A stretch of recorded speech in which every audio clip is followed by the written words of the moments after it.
Welcome back on this lovely Tuesday morning. 680's Mike Apple joining us now to talk about business, the interest rate. What's going to happen with that? Tomorrow we're expecting a decision? Yeah, okay. So right now, Melissa, to qualify for a mortgage, if you're a first-time home buyer or a high leverage borrower, the Bank of Canada and the federal government back in 2016 brought in what is known as the stress test. And that's a benchmark that you have to qualify to make sure that you can afford the payments if interest rates were to go up over the course of time.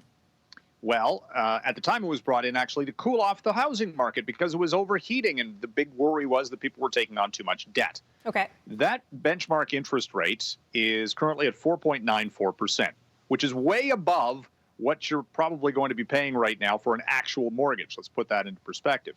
But it's the threshold. You have to be able to prove to the banks, or whoever you're borrowing from, that you can pay at that level of interest just to make sure that, in fact, you can afford it if rates were to go up. So that's the backstory on this. That benchmark, though, is set to come down because what we've seen is interest rates, mortgage rates of the big banks come down dramatically. Right. The posted rate is 4.79. I'm seeing this morning you can get a 5-year mortgage for less than 2%. Wow. Which is historically low. So everything is adjusting. We've seen the housing market set records for prices and sales here in Toronto and in Vancouver. You know, this is just going to add more fuel to the fire potentially, with potentially allowing more buyers to come in. So does this overheat the housing market even further? It's going to be very interesting to see. But right now, it has never been cheaper to borrow.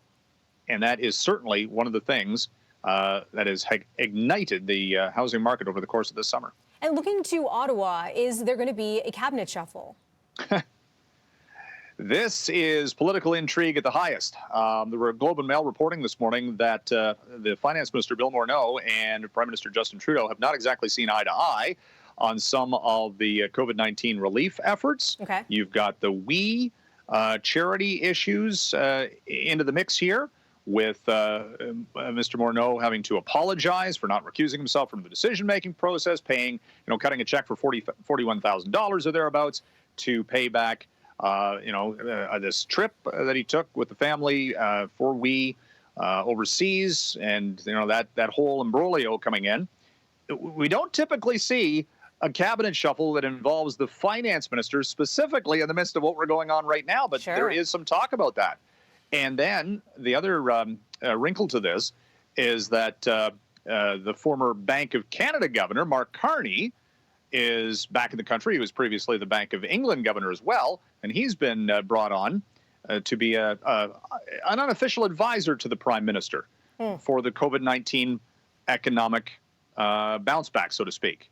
So there's also been talk about Carney, having political aspirations himself in the future. So it's going to be really interesting to see where this goes. It's something I want to make sure we have some time to talk about. There's some breaking news out of Russia today, and that's having an effect on the markets already. Yes. President Vladimir Putin proclaiming that Russia has the first COVID-19 vaccine registered after just 2 months of trials. His daughter has apparently taken this vaccine. And the markets, lit up when this news broke this morning. Right now, the Dow Jones is poised for a gain of close to 300 points. It's already been up 7 days in a row. So we're so excited about the idea of a vaccine from a global economic standpoint. We see the markets take off. And right away, though, the critics are caution is being sent by the medical experts saying, whoa, this has only been in development 2 months. Well, we're gonna Russia has been accused.